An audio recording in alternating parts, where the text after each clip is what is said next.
أعوذ بالله من الشيطان الرجيم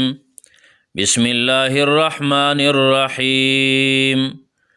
الطلاق مرتان فإمساكم بمعروف أو تصريح بإحسان. په دې آیات کې شپږ جملې دي او په دې کې شمار د طلاق رجعي او د هغې نه رجوع واپسي یا عدم رجوع او د ښځې د مهر واپس کولو نه منع او د خلع مسله ذکر کی. په دې کې الله رب العالمین دا مسائل بیان کړي دي. ربط او تعلق د مخکې سره دا دی چې مخکې آیات کې د خاوند حق د رجوع کولو ذکر که د واپسی کولو د زنانه ته او د خاوند د درجې اوچتوالی بیان که چې هغې د خاوندانو دپاره په دې زنانو باندې اوچتوالی دی. نو اوس الله رب العالمین د خاونه د طلاق ورکولو حق ذکر کوي او اختیار د رجوع کولو سره د رد کولو نه په طریقه د جاهلیت باندې چې د جاهلیت په طریقې باندې الله رب العالمین رد کوي چې دغه کار به نه کوئ چې په جاهلیت کې به طلاق ورکولو دپاره شمار څه حد نه او نه به د رجوع دپاره د واپسۍ دپاره څه حق و څه حد او د هغې دپاره به څه ترتیب نه و، بلکې چې کله به وغوښتله طلاق به ورکړله، کله به وغوښتله رجوع به وکړله، څو ځله به طلاقوله او بیا به واپسي ورته کوله، زنانه به ضرر ورکاو، تکلیف به ورله ورکاو. نو الله رب العالمین فرمایي الطلاق طلاق رجعي مرتان دو ځله دي. الف لام نه مراد دلته خاص طلاق دی، الطلاق نه مراد خاص طلاق دی چې هغه طلاق رجعي دی، هغه طلاق چې خاوند پکې زنانه ته واپسی کولی شي. ګوره مسله دا ده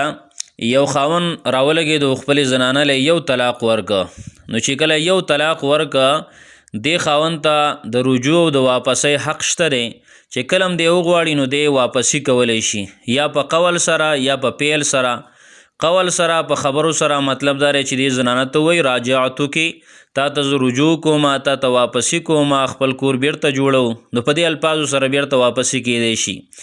یا په پیل سره په کار سره چې جماو کې مثلا دا په دې افعالو سره چې کم دارنګې جما ته دواعي دي، کم کارونه هغې ته رابلون کې دي، نو هغې سره رجوع چې کم ده نو دغه زنانه ته وشوه. دلته چې کله دا په عدت کې دننه دا واپسی کولی شي. عدت کې دننه کم چې د زنانه عدت دی د هغې مقدار دی چې د هغې نه اخوا شو دا زنانه بیا دا باینه کېږي او جدا کېږي. چې کم د حمل والا زنانه ده د هغې بچی په خېټه باندې نو هغې دپاره وضع د حمل ده، یعنی چې کله دغه زنانه د هغې دپاره وضع د حمل ده چې کله بچی پیدا شي نو د هغې نه وروستو بیا د خاوند دپاره بیا چې کوم ده نو دا باینه شوه، جدا شوتې.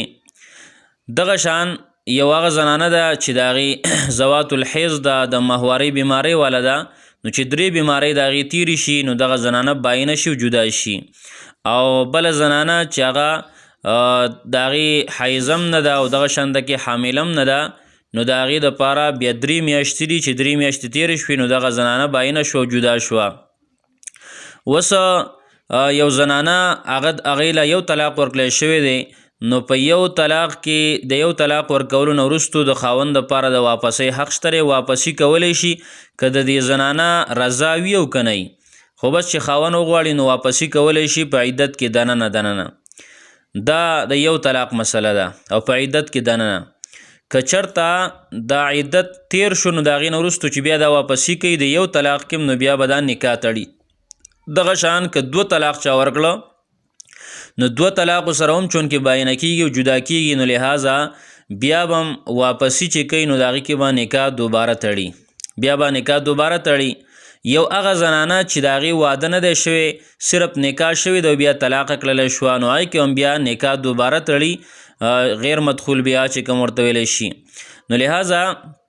یو زنانه هغې ته واپسی کېدلی شي په یو طلاق کې هم بغیر د نکاح تړل نه، په 2 طلاقو کې هم خو هغه سره به بیا نکاح تړلی، نکاح به دوباره تړي. او هر چې 3 طلاق دي نو هغې ته مغلظ طلاق ویلی کېږي، نو لہذا هغه کې بیا د واپسۍ حق نه وي. هغه واپسۍ حق بیا هله دی وروستو به راشي چې هغه د بل خاوند سره نکاح وکړي، هغه وله بیا طلاق ورکړي یا مړ شي او بیرته دی د خاوندې په نکاح باندې اخلي، نو بیا اخیستلی شي. نو طلاق رجعي د 2 ځله دي. نو الله وایي الطلاق طلاق رجعي مرتان 2 ځله دي، په امساکن یا خو ساتل د ښځې دي بمعروفین په ښې طریقې سره چې واپسې ورته وکړي،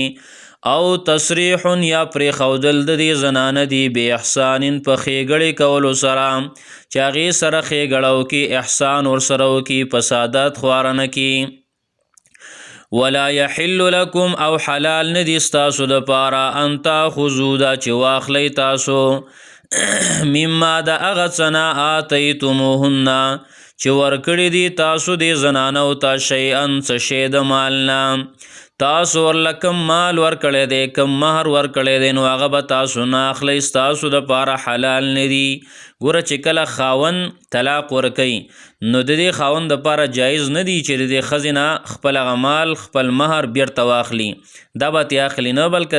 د پکار ده چې نور هم ورسره احسان وکړي. هغې له چې څه مخکې ورکړي خو ته پرېږدي، خو چې نور یې څه نه دي نور څه نه ورکوي نو دغه کم از کم دا خو پرېږدي، او دارنګې پکار ده چې نور احسانات ورسره وکړي. الله رب العالمین وایي دا حلال نه دي ستاسو دپاره. ها په یو صورت کې دا چې کوم ده نو دا اخیستل جایز دي چې دغه زنانه تا سره خلع کوي، طلاق و مطالبه د ښځې د طرف نه ده، نو بیا خیر دی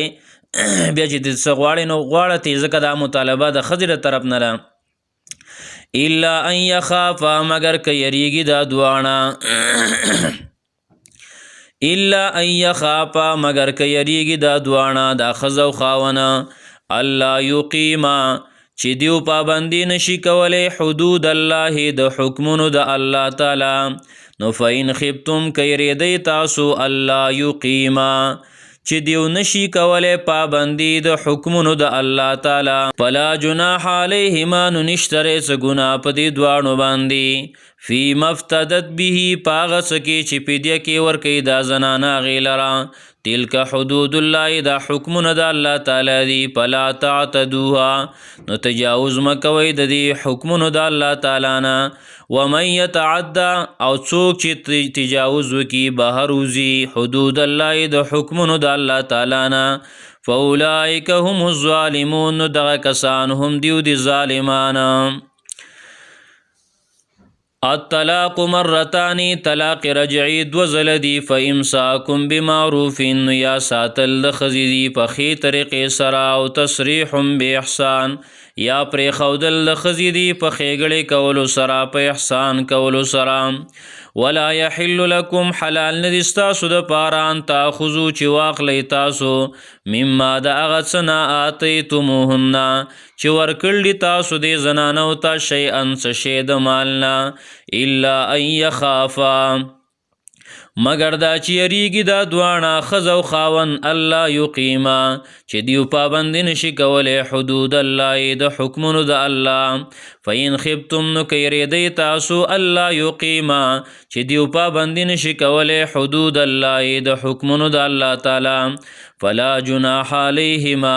نو نشته هیڅ ګناه په دې دواړو باندې، فی مفتدت به په هغه مال کې چې بدله کې ورکوي دا ښځه هغې لره،